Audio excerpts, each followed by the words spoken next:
বাংলাদেশের যুবক এবং বেকারত্ব নিয়ে ছাত্র শিবিরের সভাপতি নুরুল ইসলাম ভাইয়ের বক্তব্য শুনে আপনার মেধার ভিত্তিতে একটা রাষ্ট্র গঠিত হবে। কোন নেতার পেছনে কোন মেধাবীরা ছুটবে না, মেধাবীদের পেছনে নেতারা ছুটবে।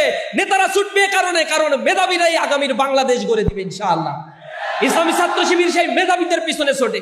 ইসলামী ছাত্র শিবির যারা করে তাদেরকে মেধাবী করে গড়ে তোলার দায়িত্ব ইসলামী ছাত্র শিবিরের। সুতরাং সেই নতুন বাংলাদেশ গড়ে তোলার সেই স্বপ্ন আমাদের দেখতে হবে। আগামীর 2টা বছর ইন্টারমিডিয়েটের সেকশন খুবই গুরুত্বপূর্ণ।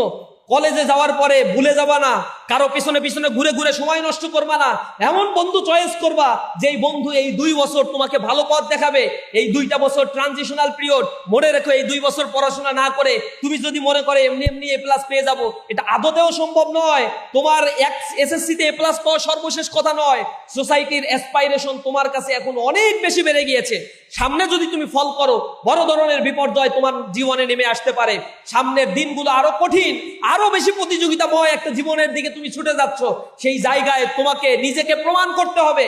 সেখানে তুমি শুধুমাত্র ডেমরা কলেজের শিক্ষার্থী নয়, সেখানে তোমার সাথে কম্পিটিশন করবে আব্দুল কাদের মোল্লা ডিগ্রি কলেজের স্টুডেন্টরা, ক্যাডেস কলেজের স্টুডেন্টরা, ইংলিশ মিডিয়ামের স্টুডেন্টরা, ইংলিশ ভার্সনের স্টুডেন্টরা।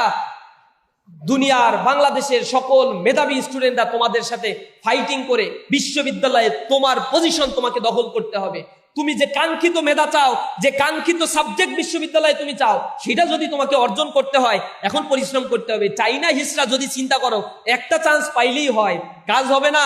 বিশ্ববিদ্যালয়ে চান্স পাইলা কিন্তু মেরিটের দিক থেকে অনেক পেছনে, তোমার ইচ্ছা মতো তুমি সাবজেক্ট নিতে পারবা না। তোমার স্বপ্ন তুমি আইনজীবী হবা, আইনের সাবজেক্ট নিতে গেলে অন্তত 200 জনের মধ্যে, প্রথম মেরিটের 200 জনের মধ্যে তোমার থাকতে হবে ঢাকা বিশ্ববিদ্যালয়। সেজন্য তোমাকে সেই চেষ্টাটা করতে হবে। সাবজেক্ট র্যাঙ্কিং আছে বিশ্ববিদ্যালয়ে, তোমার যত মেরিট উপরের দিকে তত তুমি সাবজেক্ট চয়েস তোমার মতো করে র্যান্ডমলি তুমি করতে পারবা। তোমার মেরিট যত নিচে তোমার সুযোগ তত কমতে থাকবে। সুতরাং এখন তুমি কি করবা সেটা তোমাকে ভাবতে হবে।